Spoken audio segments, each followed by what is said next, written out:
আমার ছেলেমেয়েরা অনেক ভাগ্যবান। কারণ তারা তাদের দাদা-দাদি, নানা-নানির ভালোবাসা এত পরিমাণ পেয়েছে, যা ওরা কখনোই হয়তোবা ভুলতে পারবে না।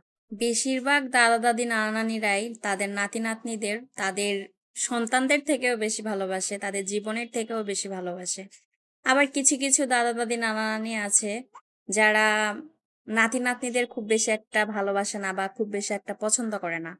আর হ্যাঁ, যা এরকম মানুষগুলা খুব কমই আছে। কারণ আমার নিজের চোখে কিছু মানুষ দেখা যে যারা কিনা মানে নিজের নাতনিদের ভালোবাসে না, একদমই ভালোবাসে না। আমার খুব কাছের একজন মানুষই আছে। আমি বলব না, কাউকে আমি ডেডিকেট করব না।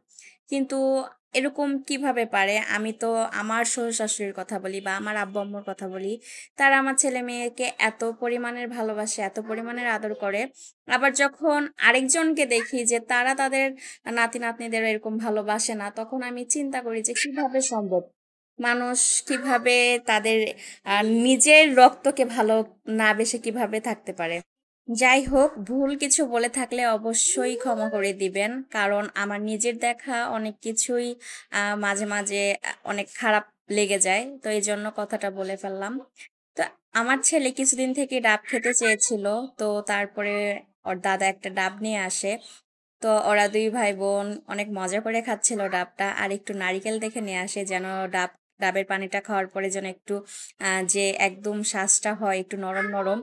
এই শাঁসটা খেতে কিন্তু খুবই সুস্বাদু। এইটা দেখেন ডাবের পানিটা খাওয়ার পরে ২ ভাই-বোন কি সুস্বাদু কি মজা করে এই ডাবের সেই শাঁসটা খাচ্ছে মানে নারিকেলটা খাচ্ছে।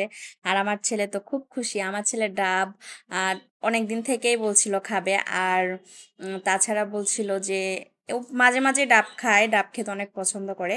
কিন্তু আমার মেয়ে ফার্স্ট টাইম এত মজা করে খেলো। আমার মেয়ে কিন্তু ডাব খেতে চায় না। ওর ভাইয়ার দেখাদেখি ও খেলো ডাবটা। আর আমার শ্বশুর দেখেন কত সুন্দর করে ডাব দুজনকে খাওয়াচ্ছিল। তারপরে ডাবটা কেটে আবার নারিকেল দুজনকে খাওয়াচ্ছিল একটার পর একটা। তো যাই হোক, ওদের এরকম কিছু, কিছু মুহূর্ত মাঝে, মাঝে আমি দেখি। দেখলে আমার অনেক বেশি ভালো লাগে। আর এজন্য আজকের মুহূর্তটা আমি একটু ভিডিও করে রেখে দিলাম স্মৃতি হিসেবে। তো যাই হোক, কারা, কারা দাদার ভালোবাসা, দাদা-দাদির ভালোবাসা, নানা-নানির ভালোবাসা পেয়েছে অবশ্যই কমেন্ট করে জানাবেন। আল্লাহ হাফেজ।